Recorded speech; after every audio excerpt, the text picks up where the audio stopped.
కాకుండా ఇంకేదైనా మీరు పవర్ ప్రాజెక్ట్స్ ఈ రాష్ట్రంలో పెట్టారా అని నేను అడుగుతున్న సభాముఖంగా గౌరవ సభాపతి గారి ద్వారా మిమ్మల్ని. ఈ మూడు కాకుండా, ఈ మూడు టైం ఇస్తాం, ఈ మూడు కాకుండా యాదాద్రి, భద్రాద్రి, ఛత్తీస్గఢ్ అగ్రిమెంట్ కాకుండా కాదండి. గౌరవ మాజీ మంత్రి గారిని నేను అడుగుతూ ఉన్నాను, యాదాద్రి, భద్రాద్రి కాకుండా సరే మాకెవరికి కనపడకుండా ఇన్విజిబుల్ ఏమైనా ప్రాజెక్ట్ మీరు ఎక్కడ కట్టుంటే చెప్పండి, మేము వచ్చి చూస్తాం. అది ఎట్లా అండి? కళ్ళకి కనపడుతూనే ఉంటాయిగా, కనపడకుండా ఉండే కాదు కదా. ఎందుకంటే ఇంకెంతకాలం మాయ చేస్తారు రాష్ట్ర ప్రజల్ని మోసం చేసి చేసి జనం అందరికి అర్థమైన తర్వాత కూడా ఇంకా సభలో వచ్చి అదే మాట్లాడుతుంటే ఎట్లా? అధ్యక్ష మైక్ ఇస్తారు, అధ్యక్ష ఇచ్చినప్పుడు ఇస్తారు మీకు కూడా ఇస్తారు, తప్పనిసరిగా ఇస్తారు. ఎందుకెవరో గౌరవ సభ్యులు మీకు కూడా ఇస్తారు, మీరు చెప్పేటప్పుడు నేను చెప్తున్నాను. అధ్యక్ష ఇక విద్యుత్ రంగం మరి ఇక ఈయన చేసింది ఏమి ఈ పక్కన ఉన్నాయి అధ్యక్ష. ఇక మీరు చేసిన నిర్వాహకం రాష్ట్రంలో విద్యుత్ శక్తికి సంబంధించినటువంటి అప్పులు సంబంధించి అయ్యా చెప్తున్నాను అయ్యా, మీరు మొదలుపెట్టిన యాదాద్రి భద్రాద్రి ఆ రెండింటితో ఛత్తీస్గఢ్ పవర్ అగ్రిమెంటు, ఈ మూడింటి పుణ్యమా అంటూ మొత్తం కలిపి మీరు ప్రొడ్యూస్ చేసింది 1000 మెగావాట్లు, మొత్తం కలిపితే 1000 మెగావాట్లు. దానికి ఈ రాష్ట్రంలో 10 ఏళ్ళుగా మీరు చేసిన అప్పులు కూడా చెప్తా ఉన్నాను. అయ్యా ఒకసారి ఆలోచించండి. ఏమంటే మీ చర్యల వల్ల ఈరోజు విద్యుత్ రంగంలో ఉన్నటువంటి సంస్థలన్నీ 81,560 కోట్ల అప్పులు పాలైపోయినాయి అధ్యక్ష. ఏమంటే పట్టుమని ఒక ప్రాజెక్ట్ కట్టరైతే అప్పులు చూస్తే మాత్రం ఇంత పెద్ద ఎత్తున చేస్తుంది. అధ్యక్ష ఇది ఎక్కడ అన్యాము? ఎవడైనా ప్రాజెక్టులు కట్టి కరెంటు తీసుకొచ్చి ఇగో దానికోసం అప్పు చేసాం, ఈ కరెంటు తెచ్చాం, జనంకి ఇచ్చామని చెప్తారు. ఏం ఉండవు అధ్యక్ష, కానీ అప్పులు మాత్రం అయిపోతాయి 86,560 కోట్లు. మరి ఇదేనా? మరి ఇంతటితోనే గుండె బయలుపోతుంది అధ్యక్ష ఈ అప్పులు చూస్తూ ఉంటే. నేను ఒక మంత్రి గారు నా మాట్లాడుతూ ఎవరికి లేవు అధ్యక్ష అప్పులు, సభలో ఉన్న వాళ్ళు అందరికీ ఉన్నాయని చెప్పిండు. సార్ మీ ద్వారా వారికి చెప్తా ఉన్నాను, నాకు ఎక్కడ అప్పు లేదు సార్. నేను అప్పులు అంటేనే భయం నాకు. అటువంటిది రాక ఈ శాఖ వచ్చింది, ఆ శాఖ, ఈ 2 శాఖలు చూస్తూ ఉంటే లక్షల కోట్ల అప్పు అధ్యక్ష. రూపాయి 2 కాదు, ఇది లక్షల కోట్ల అప్పు. ఇది ఎక్కడ అన్యాయం అధ్యక్ష? మీ చర్యల వల్ల 81,560 కోట్లు. అది ఇవి కాకుండా పోనీ ఏమన్నా మీరు ప్రభుత్వం ద్వారా కరెంట్కి ఇచ్చి డిస్కౌంట్ బాగు చేశారా అంటే వాళ్ళకి మీరు చెల్లించాల్సిన బకాయిలు 32,497 కోట్లు. మొత్తం కలిపితే అధ్యక్ష 1,14,057 కోట్లు భారం ఈరోజు విద్యుత్ శాఖలు భరించాల్సిన పరిస్థితి. అయ్యా ఇది వీళ్ళ పుణ్యం అధ్యక్ష, ఇది వాస్తవ పరిస్థితి.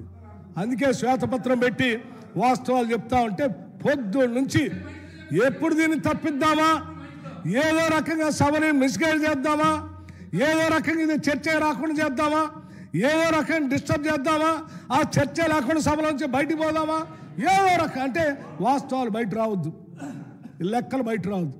అది పొద్దున్న నుంచి చూస్తున్న అధ్యక్ష ఇదే పని.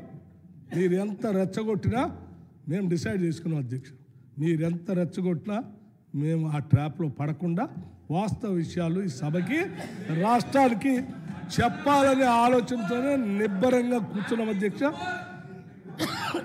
ఇది వాస్తవం అధ్యక్ష, ఇది వాస్తవం అధ్యక్ష. యాక్టింగ్ ఎందుకు అధ్యక్ష? ఇంకో మాట కూడా చెప్పారు అధ్యక్ష. ఇది అసలు ఇంకోటి అధ్యక్ష, ఇది చూస్తే ఇంకా నవ్వు వస్తుంది. జగదీశ్వర్ రెడ్డి గారు ఇలా మాట్లాడుతూ అసలు హైదరాబాద్ నగరం వెలిగిపోతూ ఉంది, ఈ వెలిగిపోవటానికి మేమే కారణం, మేము తీసుకొచ్చిన కరెంటే, ఇక్కడ జనం రావటానికి ఉండటానికి మేము ఇచ్చే నీళ్ళే మేము తెచ్చి నీళ్లు తాగే వాళ్ళు ఉంటున్నారు, మేము ఇచ్చిన కరెంట్ వేసుకొని ఉంటున్నారు. అధ్యక్ష, నేను అడుగుతా ఉన్నాను, హైదరాబాద్ నగరానికి మంచినీళ్ళు వచ్చేది గండిపేట నుంచి వస్తున్నాయి, అది వీళ్ళు కట్టారా? లేదా మంజీరా నుంచి వస్తున్నాయి, అది వీళ్ళు తెచ్చారా? కృష్ణా రివర్ నుంచి నీళ్లు అనేక స్టేల ద్వారా నీళ్లు వస్తున్నాయి, అది వీళ్ళు తెచ్చారా? గోదావరి శ్రీపాద ఎల్లంపల్లి నుంచి నీళ్ళు వస్తున్నాయి, అదే వీళ్ళు తెచ్చారా? ఇవాళ హైదరాబాద్ నగరానికి నీళ్ళు వచ్చేది గండిపేట, మంజీరా, కృష్ణానది, గోదావరి నది, ఇవే కదా అధ్యక్ష. ఈ నాలుగింటికి సంబంధించి మనందరికీ తెలిసిందే. గండిపేట ఎవరు కట్టారో తెలుసు, కృష్ణానది నీళ్ళు ఎవరు తీసుకొచ్చారో తెలుసు, గోదావరి నీళ్ళు ఎవరు తెచ్చారో తెలుసు, మంజీరా ఎవరు తెచ్చారో తెలుసు. ఈ నీళ్లు మేము తీసుకొచ్చి మేము కట్టి ఇక్కడ తీసుకొచ్చి ఇస్తే ఆ ఒక్క గండిపేట తప్ప మిగతా అన్ని మేము తెచ్చినాయి కదా. అలాంటి కాంగ్రెస్ ప్రభుత్వాలు లేకపోతే మిగతా ప్రభుత్వాలు ఎవరో తీసుకొచ్చు. మీరేంది మా వల్లే నీళ్లు తాగుతున్నారు అంటున్నారు. మీరు ఎక్కడి నుంచైనా ఒక డ్యామ్ కట్టారా? ఆ డ్యామ్ నుంచి నీళ్ళు తీసుకొచ్చారు హైదరాబాద్కి? ఏ లేదే. ఎందుకు అధ్యక్ష? ఇది వాస్తవాలు, రికార్డు కదా, హిస్టరీ. ఇది కనపడతాయి కదా, కనపడకుండా ఉండే కాదు కదా. ఇది అధ్యక్ష, శ్రీపాద ఎల్లంపల్లి ఎప్పుడు మొదలుపెట్టారో మాకు తెలుసు, పైప్ లైన్ ఎప్పుడు వేసారో ఇక్కడ తెలుసు, మీరు ట్యాప్ తిప్పి నీళ్ళు ఎప్పుడు చల్లుకున్నారో కూడా తెలుసు, డేట్తో సహా చెప్తాను. ఉండడం వరద కాలం అన్నీ తెలుసు అధ్యక్ష. అట్లాగే అధ్యక్ష, ఇంకోటి కూడా చెప్తున్నాను, మేము రాష్ట్రంలో అద్భుతం కరెంటు గురించే కాదు, ఇరిగేషన్ ప్రాజెక్టులు కూడా అద్భుతంగా కట్టాము. 1 కోటి ఎకరాల పైన నీళ్లు బారిస్తున్నాము. అసలు మామూలు పంటలు పండట్లేదు అని చెప్తున్నారు, పారే నీళ్ళతో బ్రహ్మాండంగా బారుతున్నాయి అంటున్నారు. కానీ ఇక్కడ నేను ఆశ్చర్యకరమైనటువంటి లెక్కలు ఏంటంటే, ఈ విద్యుత్ శాఖలో అధ్యక్ష, రాష్ట్రం ఏర్పడే నాటికి వ్యవసాయ విద్యుత్ కనెక్షన్లు 19.3 లక్షలు ఉన్నాయి అధికారిక లెక్కలు అధ్యక్ష.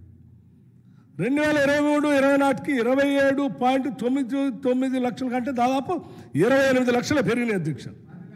అంటే 19 లక్షల నుంచి 28 లక్షలు అంటే దాదాపు 9 లక్షలు కొత్త పంపులు పెరిగింది. అంతేనా?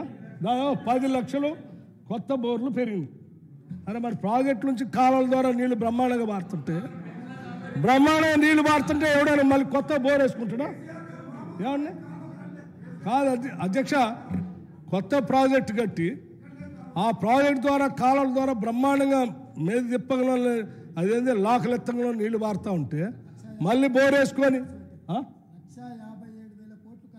1,57,000 కోట్లు పెట్టి ఇరిగేషన్ ప్రాజెక్టులు కట్టాం. ఆ బ్రహ్మాండంగా పంటలు పండుతున్నాయి, ఆ నీళ్లు విపరీతంగా పారుతున్నాయి అని చెప్పి మరి మళ్ళీ 10 లక్షల బోర్లు ఎందుకు వేశారు అధ్యక్ష? మళ్ళీ 10 లక్షల బోర్లు ఎందుకు వేశారు? నీళ్లు కాలువల ద్వారా నీళ్లు పారనప్పుడే ఎవరైనా బోర్లు వేసుకొని నీళ్లు తీసుకుంటారు. అంటే మీరు వచ్చిన తర్వాత 1,57,000 కోట్లు పెట్టి కాలువలకి ఇరిగేషన్ ప్రాజెక్టుల కోసం ఖర్చు పెట్టిన డబ్బుతో నీళ్లు రాకపోగా ఈ రాష్ట్రంలో ప్రజలు తప్పనిసరి పరిస్థితుల్లో ఇంకొక 10 లక్షల బోర్లు వేసుకున్నారు. ఇది ఉన్న లెక్కలు, ఇది నేను తయారు చేసిన లెక్కలు కాదు, ఇది వాస్తవ లెక్క. అంటే విద్యుత్ వినియోగం అధ్యక్ష, వ్యవసాయ రంగ విద్యుత్ వినియోగం 11,671 మిలియన్ యూనిట్ల నుంచి 19,990 మిలియన్ యూనిట్లు పెరిగింది. అంటే వ్యవసాయ వినియోగం, విద్యుత్ వినియోగం 1.7 రెట్లు పెరిగింది. అంటే అక్కడ ఇరిగేషన్ మీద పెట్టిన డబ్బులు పోయినాయి, ఇక్కడ పెట్టిన డబ్బులు పోయినాయి. అసలు మొత్తం రాష్ట్ర బడ్జెటే మాయమైపోయింది. చూడటానికి మాత్రం ఏం కనపడదు. వాళ్ళు మాత్రం అన్నీ మేమే తెచ్చాం, అన్ని చోట్ల కరెంట్ కనెక్షన్ మేము ఇస్తున్నాం అని చెప్తా ఉన్నారు అధ్యక్ష. అట్లాగే ఈ రాష్ట్రంలో ఈ అప్పులు భారం చూసి తట్టుకోలేక ఉన్న వాస్తవ విషయాలన్నీ అసలు రాసింది ఈ సభకు తెలియాలని, జనానికి కూడా తెలియాలని చెప్పి అప్పుల సంఖ్య మొత్తం ఇవ్వమని అధ్యక్ష. టీఎస్ జెన్కో విద్యుత్ సంస్థల ప్రస్తుత ఆర్థిక పరిస్థితి. రాష్ట్ర విద్యుత్ ఉత్పత్తి సంస్థ రాష్ట్రం ఏర్పడే నాటికి జెన్కో అప్పులు కేవలం 7,662 కోట్లు మాత్రమే ఉన్నాయి. నేడు జెన్కో అప్పులు 32,797 కోట్లు. అధ్యక్ష, అప్పులు 4.28% పెరిగాయి. జెన్కో డిస్కమ్ల నుండి ప్రభుత్వం నుండి రావాల్సిన బకాయిలు 9,743 కోట్లు. సింగరేణికి జెన్కో చెల్లించవలసిన బకాయిలు కోలుకు సంబంధించి 4,553 కోట్లు. జెన్కో వర్కింగ్ క్యాపిటల్ లోన్స్ 3,805 కోట్లు. టీఎస్ ట్రాన్స్కో అప్పులు 2,411 కోట్ల నుంచి 9,929 కోట్లు పెరిగాయి. అట్లాగే ట్రాన్స్కో డిస్కమ్ నుండి రావాల్సిన బకాయిలు 3,323 కోట్లు. టీఎస్ డిస్కమ్ల రాష్ట్ర విద్యుత్ పంపిణీ సంస్థల అప్పులు 10,783 కోట్ల నుండి 35,227 కోట్లు పెరిగాయి. ఈ 35,227 కోట్లలో పంపిణీ వ్యవస్థ అభివృద్ధి కోసం కొంత, లేకపోతే మిగిలిన వాటి కోసం కొంత, ఇవన్నీ చేసి వాటికి సంబంధించిన ఆదాయము రాబడి రాష్ట్ర ప్రభుత్వం నుంచి ఇచ్చారంటే ఏమి ఇవ్వలేదు అధ్యక్ష. బయటికి మాత్రం మేము 24 గంటలు కరెంట్ ఇస్తూ ఉన్నాం, ఉచిత కరెంట్ ఇస్తూ ఉన్నాం, సబ్సిడీతో కరెంట్ ఇస్తూ ఉన్నాం. మరి ఇచ్చినప్పుడు డబ్బులు కట్టాలి కదా అధ్యక్ష, డిస్కమ్లకి విద్యుత్ రంగాన్ని డబ్బులు కట్టాలి కదా. ఏంది మనం ఇచ్చేది? అయ్యా ప్రజలారా, మీకు ఉచితంగా కరెంట్ ఇస్తూ ఉన్నాం, మీరు కట్టాల్సిన బిల్లును మీరు కట్టబాకండి, అది మేము కడతామని చెప్తాం అన్నమాట. మరి మీరు కట్టారా 10 ఏళ్ళ నుంచి? అయిందెంత? అయింది చెప్పండి లెక్క. అయిందెంత? కట్టాల్సిందెంత అది చెప్పండి అధ్యక్ష. కట్టాల్సిందెంత? అసలు మీకు చాలా గ్యాపు ఆ సబ్సిడీల లెక్కల్లోనే చాలా. అధ్యక్ష, డిస్కమ్లకి రెగ్యులేటరీ అథారిటీ వాళ్ళ దగ్గర కూర్చోబెట్టి వ్యవసాయ రంగానికి ఇస్తున్నటువంటి కరెంటు సంబంధించిన లెక్కల్లోనే మీరు పూర్తిగా వాళ్ళకి మీరు ఎంత ఇస్తున్నారో, ఎంత ఇద్దాం అనుకున్నారో దానికి సరిపోయేంత అమౌంట్ కట్టడానికే ఆ లెక్కలు సరిగా తేల్చకుండా ఆ గ్యాపే చాలా పెద్ద ఎత్తున తడిసి మోపడవుతుంది డిస్కమ్ వాళ్ళకి. దానికి తోడు మీరిచ్చే సబ్సిడీస్ మిగతాయి, దాని తోడు మిగతాయి, వీటన్నింటినీ వెరసి ఈరోజు ఈ విద్యుత్ రంగ సంస్థలకు సంబంధించి 1,00,000 కోట్లు పైబడి ఈరోజు భారంతో అదేంటి మూలుగుతూ ఉంది అధ్యక్ష. సో దీన్ని బాగు చేసుకోవాల్సిన అవసరం మనందరిపైన ఉంది. ఈ సభ పైన ప్రజలందరూ ఈరోజు ఇందిరమ్మ రాజ్యం కావాలని చెప్పి పెద్ద ఎత్తున ఆలోచన చేసి ఈరోజు ప్రజాప్రభుత్వాన్ని ఏర్పాటు చేసుకున్నారు. ఈ ప్రజల ప్రభుత్వంలో ఈ ప్రభుత్వం ప్రజలందరికీ ఏ ఉత్పత్తి రంగం కావాలన్నా, అది వ్యవసాయం కావచ్చు, పరిశ్రమ కావచ్చు, సర్వీస్ సెక్టర్ కావచ్చు, ఇంకేదైనా కావచ్చు, సాఫ్ట్వేర్ ఇండస్ట్రీ కావచ్చు, ప్రతి దానికి ఈరోజు విద్యుత్ అవసరం అధ్యక్ష. విద్యుత్ లేకపోతే మనుగడే లేనటువంటి పరిస్థితి ఏర్పడిపోతాం. ప్రధానంగా మనం దృష్టి సారించాల్సినటువంటి రంగం ఈరోజు విద్యుత్ రంగం. అటువంటి విద్యుత్ రంగానికి గత పాలకులు ఎంత దార్శనికతో ఉన్న అవసరానికి 2.7 రెట్లు లెక్క ముందే ప్లాన్ తయారు చేసి పవర్ ప్రాజెక్ట్స్ మనకు అందిస్తే 10 ఏళ్ల నుంచి ఈ రాష్ట్రాన్ని పాలిస్తున్న మీరు ఉన్న డిమాండ్కి కనీసం 2.7% సంబంధించిన ప్రణాళిక తయారు చేయకపోయినా కనీసం ఉన్న డిమాండ్కి సరిపోదైనా మీరు ప్లాన్ తయారు చేసి ఈ రాష్ట్రానికి పవర్ ప్రాజెక్టులు అందించుంటే కొద్దిలో కొంత మీరు కూడా చేశారని అని చెప్పుకోవచ్చు. ఏమీ చేయకుండానే మొత్తం మేమే చేసామని చెప్పుకునేటువంటి ఈ కార్యక్రమం ఈరోజు శ్వేతపత్రంతో ఈ రాష్ట్ర ప్రజలందరికీ ఈ మీరు చేసిన డొల్లతనం, ఈ మొత్తం వాస్తవ విషయాలు ప్రజలందరికీ తెలియజెప్పాలన్నట్టు ఆలోచనతోనే ఈరోజు ఈ విషయాలను చెప్పాము అధ్యక్షుడు. అట్లాగే ఈ విషయాలు చెప్తూ కొన్ని విషయాలు జగదీశ్వర్ రెడ్డి గారు నిన్న మాట్లాడారు. ఇవి కూడా వారు మాట్లాడేటప్పుడు సరే ఇవాళ ఒక్కసారైనా రైతులు రోడ్డు మీదకి వచ్చారా, కరెంట్ కోసం వచ్చారా, దేనికోసం వచ్చారా అని అడిగారు. ఇవాళ రైతు వారు అడిగిందే చెప్తాను, చెప్తాను. మరి చెప్పకపోతేనా మళ్ళీ లేచి క్లారిఫికేషన్లో అధ్యక్ష నాకు రాలేదు మైకి అంటే నేను చెప్పాలంటారు. చెప్తేనే చెప్పింది నేను అడుగుతా ఉన్నాను. మీరు చెప్పిందే ఒక్కరోజు రోడ్డుకి వచ్చారంటే రోడ్డుకి రాకుండా ఉండటానికి గల కారణం ఆనాటి కాంగ్రెస్ ప్రభుత్వాలు ముందు చూపుతో ఆలోచన చేసి ఇచ్చిన ప్రాజెక్టులు. ఆ పవర్ సెక్టార్ వల్ల వాళ్ళు రోడ్డు మీద రాలేదు, మీ వల్ల కాదు. ఇది నేను చెప్పిన లెక్కలే కదా ఇప్పుడు, ఇది వాస్తవం అధ్యక్షుడు.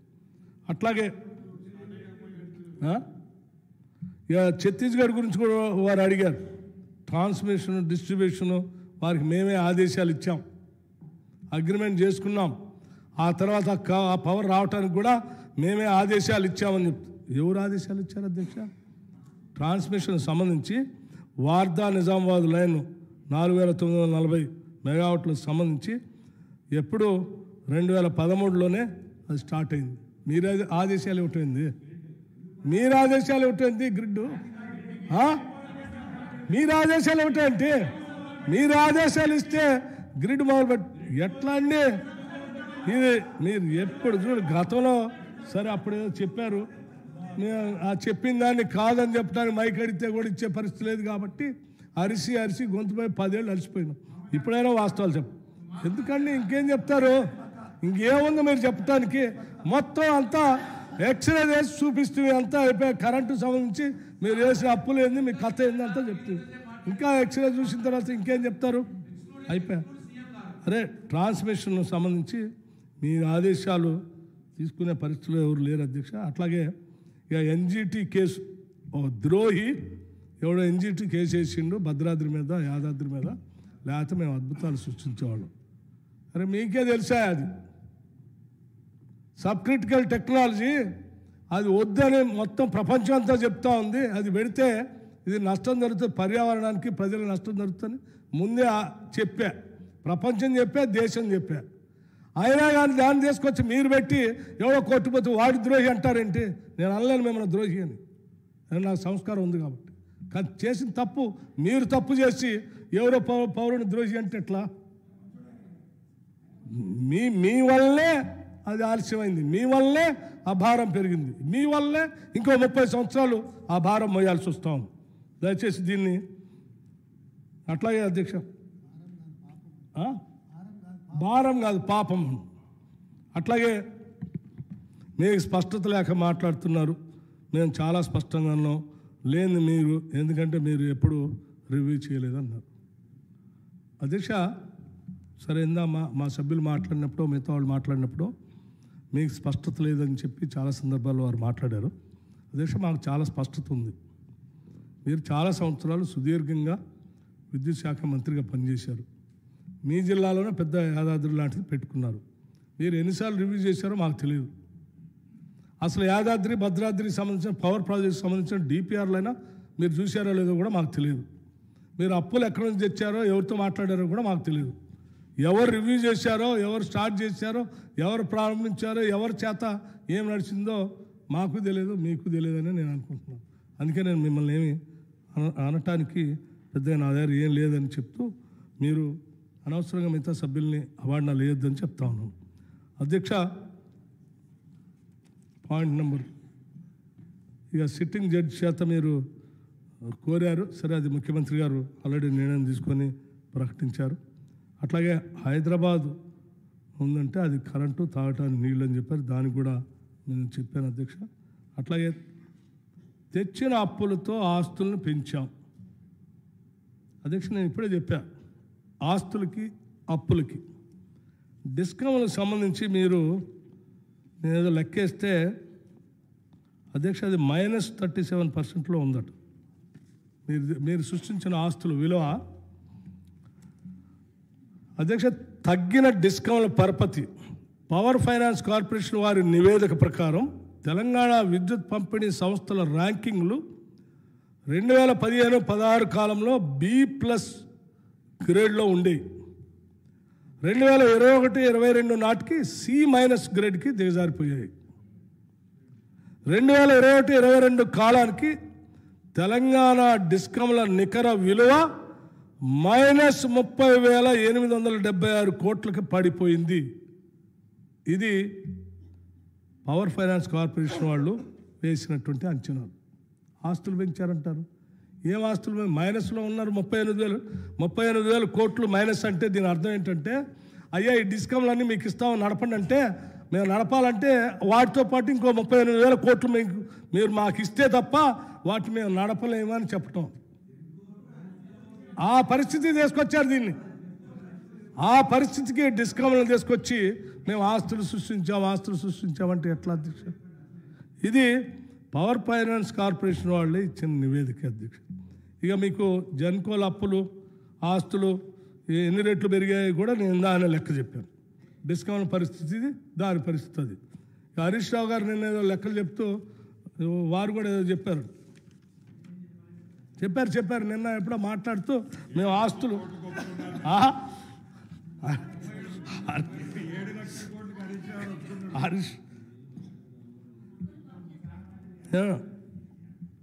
హరీష్ రావు గారు మాట్లాడుతూ 2014-15లో విద్యుత్ సంస్థల ఆస్తులు 44,430 కోట్లు ఉంటే అవి 22-23 నాటికి 1,37,570 కోట్లు పెరిగాయని అన్నారు.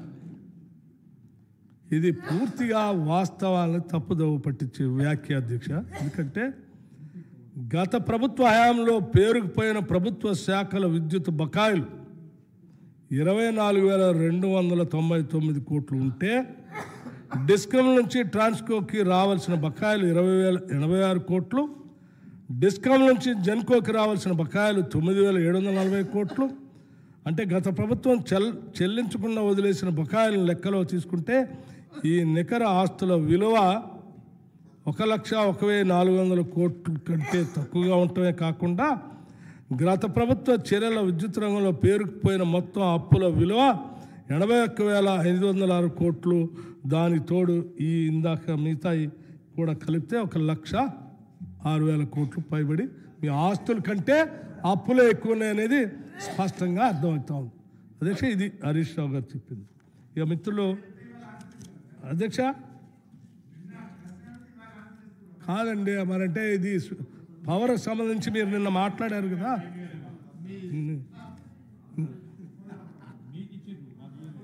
మీరు దయచేసి ఇక నుంచి ఎప్పుడు కూడా విద్యుత్ శక్తి గురించి కానీ ఉచిత కరెంటు గురించి కానీ 24 గంటల కరెంటు గురించి కానీ మీరు మాట్లాడితే చాలా హాస్యాస్పదంగా ఉంటుంది అధ్యక్ష.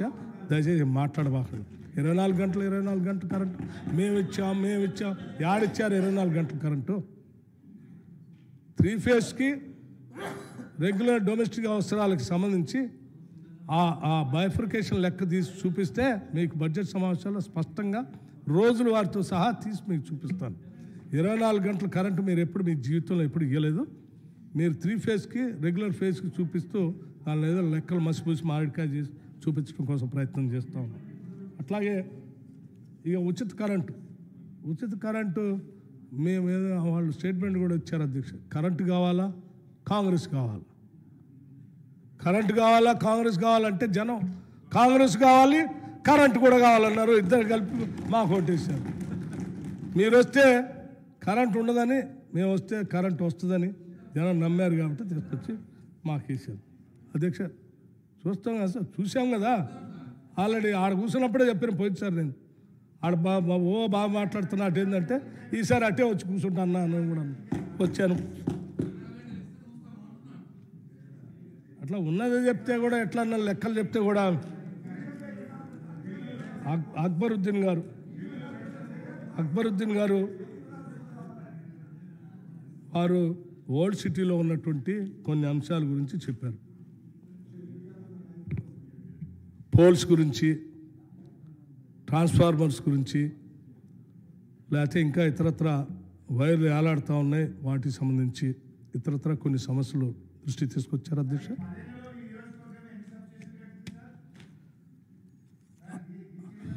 ఆ లెక్కలన్నీ మీ బడ్జెట్ సమావేశాల్లో మంచి ఇంకా వివరించి చూపిస్తారు.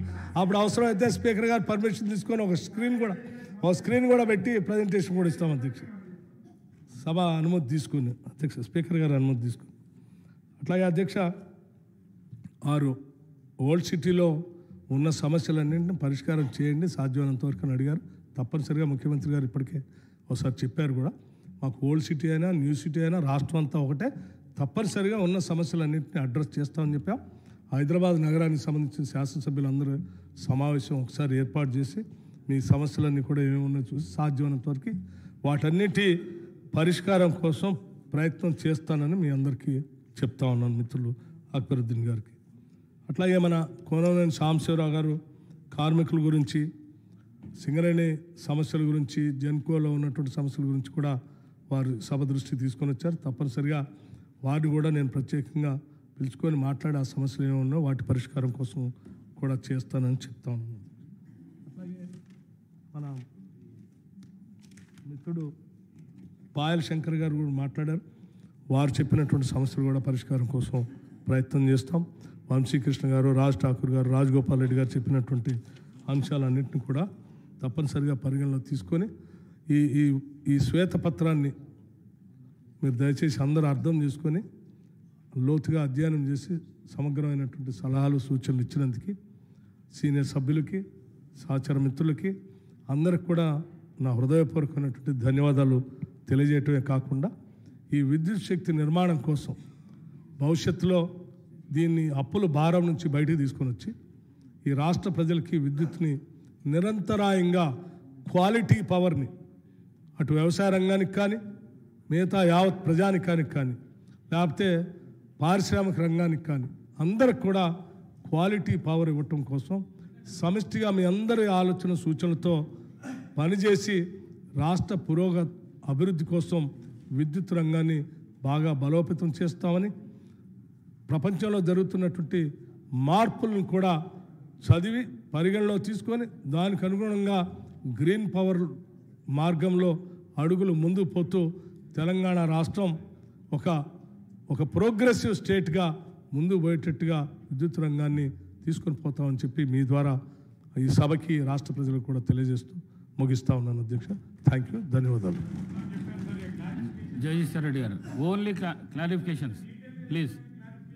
అధ్యక్ష, గౌరవ ఒక నిమిషం.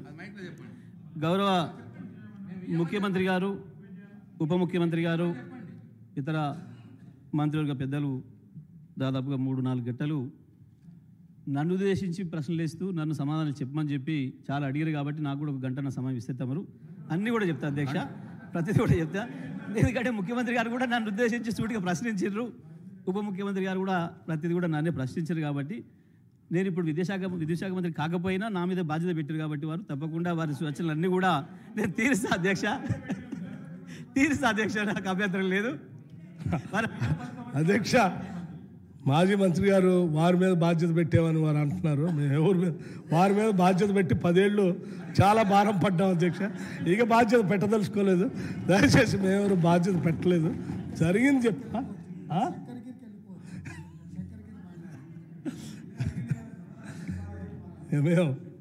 మేము జరిగిన వాస్తవ విషయాల్ని మాత్రమే సభ దృష్టికి తీసుకొని వచ్చాం. దయచేసి ఇవన్నీ ఈరోజు చెప్పినవన్నీ కూడా పూర్తిగా వాస్తవాలు ఎక్స్రే లాగా చూపించాం. దీన్ని అర్థం చేసుకొని మీరు ఇంకేమైనా సూచనలు ఇస్తా అంటే మీ క్లారిఫికేషన్ మేము చెప్పిన వాటిలో నిష్పత్తిగా అవుతాయి. 1-2 సూచనలు చేయండి, అంతేగాని మీ మీద భారం పెట్టారని మాత్రం మళ్ళీ మాకు. అధ్యక్ష, అడిగిన వాటి కూడా చెప్పొద్దంటే నేనేం చెప్పాలి? మరిగా ముఖ్యమంత్రి గారు కూడా అన్నారు అన్నమాట. దయచేసి దయచేసి ప్లీజ్. అధ్యక్ష, నేను అధ్యక్ష నేను ఒక విషయాన్ని స్పష్టంగా సూటిగా సభకు చెప్తా ఉన్నా. నేను ఒక అక్షరం కూడా డీవియేట్ గాను, ఒక అక్షరం కూడా వ్యక్తిగత విషయాలు నేను ఎప్పుడు మాట్లాడలేదు నా జీవితంలో. ఇవాళ కూడా వారికి ఎంతసేపు రెచ్చగొట్టినా నేను ఒకటే మాట ఛాలెంజ్ చేసిన తప్ప ఇంకో మాట కూడా నేను ఎప్పుడు మాట్లాడలేదు అధ్యక్ష. ఇప్పుడు కూడా నేను సబ్జెక్ట్ మీదనే పోదామంటున్నాను, నేను కాదనటం లేదు అధ్యక్ష. అది కూడా మీరు ఇచ్చిన శ్వేతపత్రం మీదనే మాట్లాడదామంటున్నా. అదే సందర్భంలో తమరు ముఖ్యమంత్రి గారు కావచ్చు, ఉప ముఖ్యమంత్రి గారు కూడా కొన్ని విషయాలు మాట్లాడారు, ప్రస్తావించిన సంబంధించి వాటి మాత్రమే నేను క్లారిఫికేషన్ సంబంధించి మాట్లాడతానని చెప్తా ఉన్నాను అధ్యక్ష. నేను వేరే ఎక్కువ మాట్లాడడం లేదు. ఆస్తులకు సంబంధించి, అప్పులకు సంబంధించి మీరు దీంట్లో పేర్కొన్న విషయాలు నేనేం కాదని లేదు. నేను ప్రారంభంలోనే చెప్పిన శ్వేతపత్రాన్ని మేము ఆహ్వానిస్తున్నాం, అందులో సందేహం ఏం లేదు. దీంట్లో ఉన్న మాట మీద పోదాం, అందులో సందేహం లేదనే విషయం చెప్పిన. ఇప్పుడు కూడా స్టిల్ నేను అదే మాట మీద నిలబడి ఉన్నా. ఈ రాష్ట్రం వచ్చే నాటికి అసలే ఏమీ లేదు అని చెప్పి నేను చెప్పినా అని చెప్పి వారు మాట్లాడిన అది సరైనది కాదు. నేను చాలా స్పష్టంగా చెప్పిన, ఈ రాష్ట్రం వచ్చే నాటికి విద్యుత్ స్థాపిత సామర్థ్యం 7,700 మెగావాట్ల పైన ఉంది. ఆ రోజుకి అప్పులు 22,000 కోట్ల చిల్లర ఉన్నాయి. ఆస్తులు 44,000 కోట్లు ఉన్నాయి అనే విషయాన్ని స్పష్టంగా చెప్పిన నేను. ఆ రోజు ఇవాళ మీరు ఏదైతే దీంట్లో ఇచ్చిండ్రో ఇదే విషయాన్ని నేను చెప్పిన.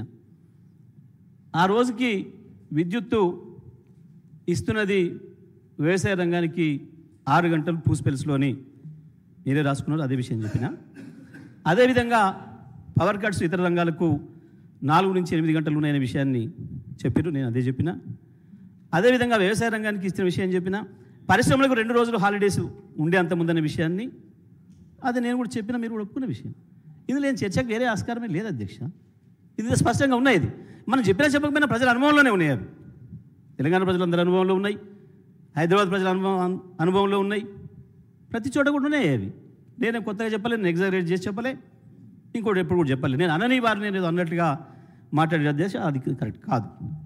ఆ తర్వాత ఇవాళ మీరే చెప్పినరు, మీరు ఇచ్చిన దాంట్లోనే ఉంది, శ్వేతపత్రంలోనే స్పష్టంగా ఉంది అధ్యక్ష. కనెక్షన్లకు సంబంధించి వారు చెప్పినరు ఉప ముఖ్యమంత్రి గారు, ఇవి కేవలం బోర్లు వేసుకునే కాదు అధ్యక్ష, కాలువల మీద గతంలో ఎప్పుడు కూడా పై ప్రాంతానికి నీళ్ళు మోటార్లు పెట్టుకొని ఇవ్వలేదు. మేము వాటికి కూడా అనుమతి ఇచ్చినాం, పై ప్రాంతానికి కూడా పెట్టుకోవచ్చు అని చెప్పి. దాని ద్వారా ఇతర కొత్తగా వేసుకున్న బోర్బావుల ద్వారా ఈ పెరిగినాయి. దాంతోపాటు చెక్ డ్యామ్లు మేము ఏదైతే నిర్మాణం చేసినామో వాటి వెంట ఇటువైపు అటువైపు కూడా మోటార్లు వేసుకున్నారు, వాటి ద్వారా పెరిగినాయి. పైగా మేము తీసుకున్న మిషన్ కాకతీయ ద్వారా ఏదైతే నీళ్లు పెరిగినాయో భూగర్భ జలాలు దాదాపు 6 మీటర్లు పెరిగినాయి తెలంగాణలో అని చెప్పి స్వయంగా కేంద్ర ప్రభుత్వ సంస్థలు చెప్పినాయి. వాటి ద్వారా మళ్ళీ నీళ్లు పైకి రావడం ద్వారా ఇతర ప్రాంతాల్లో, మెట్ట ప్రాంతాల్లో, కాలువలు అందరి ప్రాంతాల్లో కూడా కొత్తగా బోర్లు వేసుకున్నారు, వాటి ద్వారా పెరిగినాయి అధ్యక్ష. ఇందులో సందేహమే లేదు, పెరగలేదని మేమేం చెప్పడం లేదు, మేమే చెప్పినాం పెరిగినాయి అన్నమాట. గత శాసనసభలో కూడా వారు అడిగిన ప్రశ్న సమాధానంగా చెప్పినా నేను అక్కడ కూర్చొని కూడా, అందులో సందేహమే లేదు. వీటన్నిటికీ మించి వ్యవసాయం పెరిగిందా లేదా వ్యవసాయ రంగం అనే దానికి ఒకటే మాట ఉదాహరణ అధ్యక్ష. 2013-14 నాడు 2 పంటలు కలిపి మనం ఇక్కడి నుంచి సేకరించిన ధాన్యం 40 లక్షల మెట్రిక్ టన్నులు అయితే ఇప్పుడు గత సంవత్సరం దాదాపు 2,30,00,000 మెట్రిక్ టన్నుల ధాన్యాన్ని మనం సేకరించగలిగినాం అధ్యక్ష, 2 పంటలు కలిపి. అదే ఉదాహరణ సార్, ఇక దాని మించి వేరే ఇంకా సాక్ష్యాలు అక్కర్లేదని చెప్పి నేను భావిస్తా ఉన్నాను అధ్యక్ష. ఇక ఇంకొక విషయం కూడా గౌరవ ముఖ్యమంత్రి గారు తీసుకొచ్చారు ఒక ప్రస్తావన, ఏది కొన్ని చోట్ల జరిగినవి ధర్నాలు జరిగిన విషయం 100% వాస్తవమే.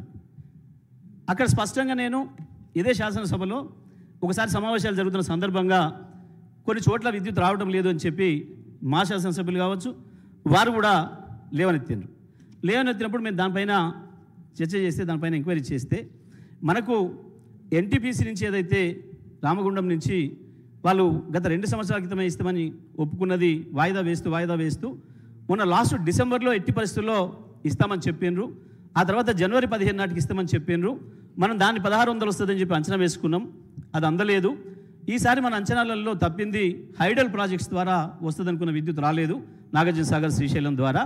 ఈ రెండింటి ద్వారా ఏదైతే మనం అందుబాటులోకి వస్తుందనుకున్న విద్యుత్ రాలేదో దానివల్ల ఇబ్బంది అయింది. అధికారులు సొంతంగా నిర్ణయం తీసుకొని ఇతర రాష్ట్రాల నుంచి విద్యుత్ తీసుకునే విషయంలో కొంత ఇబ్బంది జరిగింది. ఆ విషయాన్ని మా దృష్టికి తీసుకురాగానే సభ జరుగుతుంది కాబట్టి వెంటనే ముఖ్యమంత్రి గారి దృష్టికి తీసుకపోతే అప్పటికే కొన్ని చోట్ల రైతులు ధర్నాలు చేస్తున్నారు అనే విషయం కూడా మా దృష్టికి వచ్చింది. వెంటనే ముఖ్యమంత్రి గారు మళ్ళీ ఆదేశం ఇచ్చి ఎక్కడ దొరికినా సరే కొనుక్కొని రండి, కొంత ఎక్కువైనా సరే ఇబ్బంది అయినా సరే రైతుల మీద భారం పడియొద్దు, 1 ఎకరం పొలం కూడా ఎండిపోనివద్దు, ఎట్టి పరిస్థితులలో మనం ప్రభుత్వం పైన డిస్కౌంట్ పైన భారం పడితే పడవచ్చు, అది ఎట్లయినా చూసుకుందాం, కానీ రైతులకు మాత్రం నష్టం కానివద్దు అని చెప్పి అప్పటి ముఖ్యమంత్రి గారు కేసీఆర్ గారు ఏదైతే ఆదేశాలు ఇచ్చిండ్రో దాని ప్రకారం వెంటనే సరి చేసుకున్నాం అధ్యక్ష.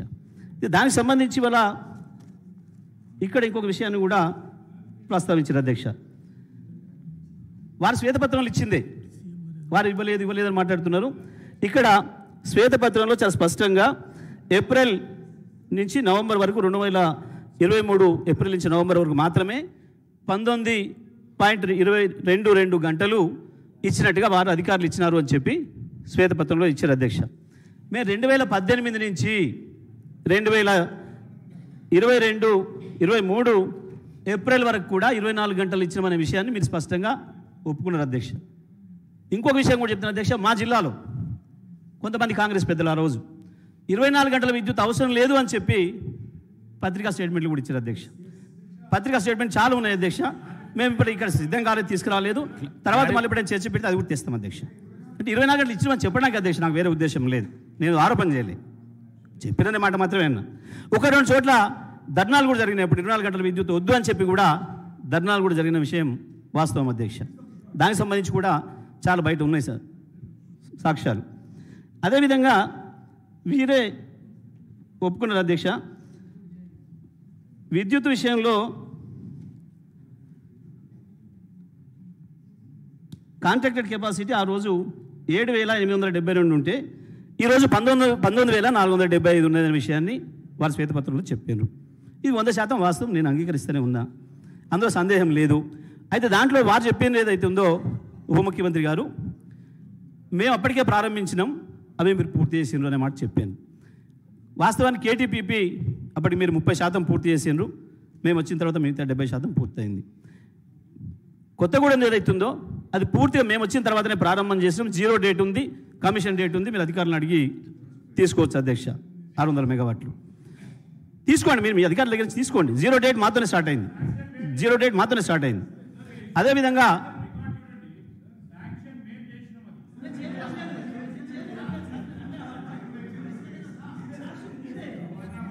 సార్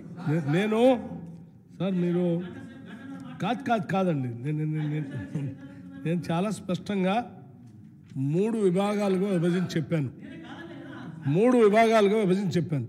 1 ఆల్రెడీ స్టార్ట్ చేసి ప్రొడక్షన్లో ఉన్నాయి.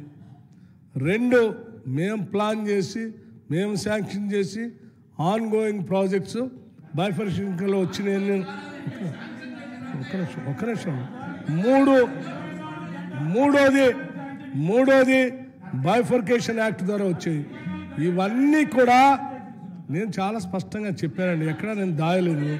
కొత్తగూడెం థర్మల్ పవర్ స్టేషన్ సంబంధించి కూడా ఆనాటి మేమనంటే ఉమ్మడి రాష్ట్రంలో ఆ ప్రభుత్వాలు శాంక్షన్ చేసినాయి.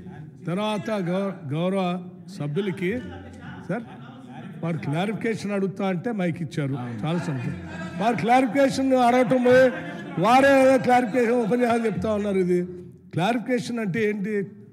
మీకు నేను పలానా దాంట్లో అడిగాను, అది సందేహం రాలేదు అంటే మళ్ళీ దాన్ని నివృత్తి చేయండి, అది వదిలేసేదే చెప్తారు అధ్యక్ష. మైక్ ఏరా అధ్యక్ష, ఇది ఇంత అన్యాయం అయితే కష్టం అధ్యక్ష. మీరు కూడా మరి అక్షరం రావాలి. వారు ఎంతసేపు మాట్లాడినా ఒక అక్షరం మేము మాట్లాడలేదు, చిన్న అభ్యంతరం కూడా రాలేదు, కామెంట్లు కూడా రాలేదు. నేనేమైనా తప్పుగా భావించి మాట్లాడేట్టు అనిపిస్తే మీరు రికార్డింగ్ తీసేది నన్ను కూర్చోమని చెప్పండి, మీరు ఆదేశించండి, నేను కూర్చుంటాను. ఎక్కడైనా ఒక అక్షరం నేను డిబేట్ అయితే మీరు నన్ను కూర్చోమని చెప్పండి, నేను కూర్చుంటా అధ్యక్ష. నాకు వేరే ఏమి ఇబ్బంది లేదు అధ్యక్ష. వీటి మీద కదా వారు మాట్లాడిన మీదే మాట్లాడాను నేను. ఇవాళ వారు చెప్పింది ఏం చెప్పిండ్రు? ప్రస్తుతం 19,475 ఉంది అని చెప్పిండ్రు. మరి ఇది ఎట్లా వస్తుంది అధ్యక్ష? ఆకాశం నుంచి వస్తుందా? మీరు పెట్టింది చెప్పినా కదా, మీరు చెప్పిన ప్రకారమే 1000 మేము పెట్టినామని చెప్పిండ్రు. దాంట్లో ఎట్లా వచ్చిందో చెప్పిన, నేను స్పష్టంగా చెప్పిన. ప్లీజ్ అందులో డౌట్ ఏముంది అధ్యక్ష? ఆ 3 కూడా మాట్లాడదాం అధ్యక్ష. భద్రాద్రికి సంబంధించి స్పష్టంగా నేను ఉదయమే తమ ద్వారా పేపర్ కూడా వారికి పంపించిన. బిహెచ్ఎల్ వారు ఒప్పుకున్నాకనే వారు ఏదో బుల్స్ గిల్స్ అన్నారు, ఆ బుల్స్ సంబంధించి మాకేం తెలియదు, సంబంధం లేదు. అది బిహెచ్ఎల్కి వాళ్ళకి సంబంధించిన విషయం. వీరికి ఏమైనా తెలిస్తే బిహెచ్ఎల్ మీద వారు ఏమైనా తీసుకుంటారో చర్యలు వాళ్ళు ఇష్టం, అది మాకేం సంబంధం లేదు అధ్యక్ష.